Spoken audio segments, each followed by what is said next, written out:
தமிழ்நாட்டில் 10ஆம் வகுப்பு பொதுத் தேர்வில் தேர்ச்சி பெற்றுள்ள மாணவர்களுக்கு அதிமுக பொதுச் செயலாளர் எடப்பாடி பழனிசாமி வாழ்த்து தெரிவித்துள்ளார். பள்ளிக் கல்வியின் முக்கிய கட்டத்தை எட்டியுள்ள நீங்கள் விருப்பமான கல்லூரி படிப்பை சாத்தியப்படுத்தும் பாடப்பிரிவை தேர்ந்தெடுத்து நன்கு படித்து 12ஆம் வகுப்பிலும் தேர்ச்சி பெற்று சிறக்க வாழ்த்துகள் என்று அவர் குறிப்பிட்டுள்ளார். புதுச்சேரியில் 10ஆம் வகுப்பு பொதுத் தேர்வில் 89.14 விழுக்காடு மாணவர்கள் தேர்ச்சி பெற்றுள்ளனர். அரசு பள்ளிகளின் தேர்ச்சி விகிதம் 78.08% உள்ளது.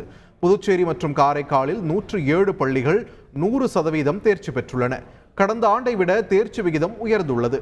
கணிதத்தில் 355 மாணவர்களும், சமூகவியலில் 101 மாணவர்களும், ஆங்கிலத்தில் 20 மாணவர்களும் 100 மதிப்பெண்கள் பெற்றுள்ளனர். தமிழகம் புதுச்சேரியில் 10ஆம் வகுப்பு பொதுத் தேர்வு தேர்ச்சி விகிதத்தில் காரைக்கால் கடைசி இடத்தை பிடித்துள்ளது.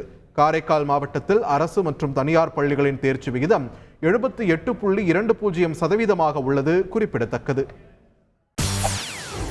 செய்திகளை உடனுக்குடன் தெரிந்து கொள்ள உடனே சப்ஸ்கிரைப் பண்ணுங்க.